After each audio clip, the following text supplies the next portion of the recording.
We live in a world obsessed with progress. Faster, smarter, better. Every day, new apps, new technologies, new promises of efficiency and comfort.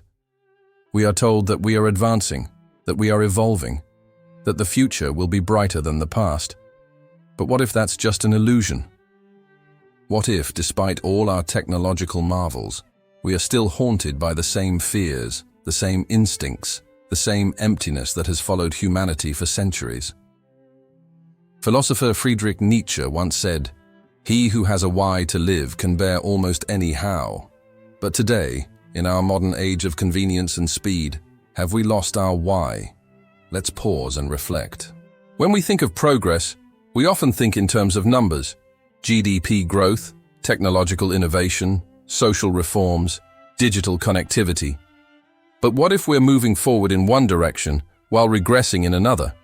What if, in gaining comfort, we've lost meaning? Let's look at our lives. We no longer struggle to survive, at least not in the same way our ancestors did. We don't fight off wild animals. We don't walk for miles to get water. We don't fear the dark. And yet mental health issues are rising: depression, anxiety, loneliness. Despite being more connected than ever, we often feel completely alone. How can that be? Nietzsche believed that the death of God, the loss of shared values and transcendent purpose, would leave a void. In the absence of something greater than ourselves, we would have to invent new meanings, new myths, new truths. But what did we invent instead? We turned to consumerism, to productivity, to the worship of efficiency. Our modern gods are algorithms, corporations, and the dopamine hit of a like on social media. We're not running from tigers anymore. We're running from silence, from stillness, from ourselves. Progress, in the modern sense, has become a distraction, a way to keep moving so we never have to stop and ask, what is all this for?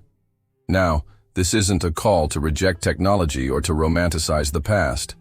It's not about living in the woods or throwing away your phone. It's about awareness, about asking the hard question, are we truly becoming better, or just more efficient at avoiding meaning? Consider this. We've made amazing advances in medicine, yet we treat symptoms more than causes. We live longer, but do we live better? We have more freedom, more rights, more choices.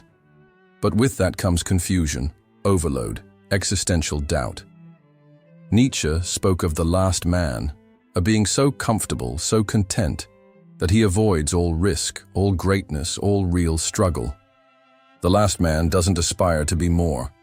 He just wants to be safe, entertained, and undisturbed. Is that who we're becoming?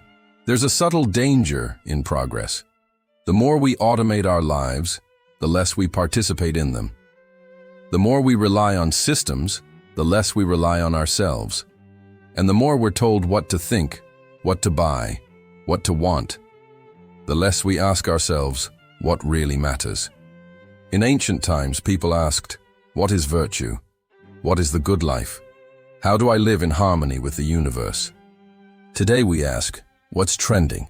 So, what do we do with this? We reflect. We resist the sleep of comfort. We begin to see, not just with our eyes, but with our minds. Real progress isn't about speed. It's about depth. It's not about having more. It's about being more. What if we redefined progress? Not as technological dominance, but as inner awakening. Not as financial growth, but as ethical maturity. Not as the conquest of nature, but as reconnection with it. What if, instead of running faster, we stopped to listen? To ourselves, to others, to the silence we so often fear.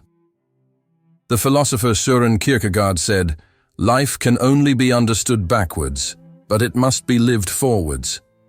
If we never stop to look back, to reflect, we will keep moving forward blindly, mistaking motion for meaning.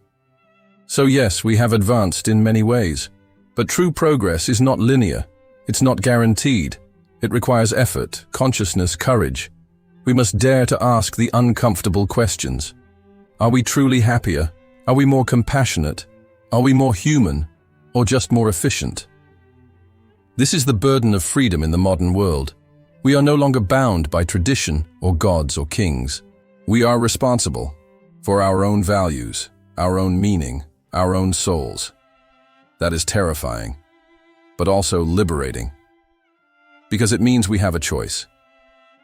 We can choose to live deliberately, to cultivate wisdom instead of just accumulating data, to embrace struggle instead of numbing ourselves, to create beauty instead of just consuming entertainment.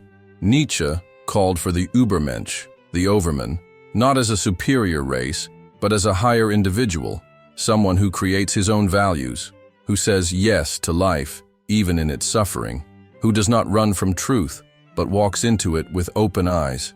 Maybe that's what we need. Not faster internet, not smarter devices, but deeper souls, clearer minds, stronger hearts. We need courage, not to innovate, but to feel, not to dominate, but to connect. So the next time you hear the word progress, ask yourself, progress toward what? If we don't know the answer, maybe it's time to slow down, to reflect, to wake up. Because the true future of humanity doesn't lie in machines. It lies in meaning.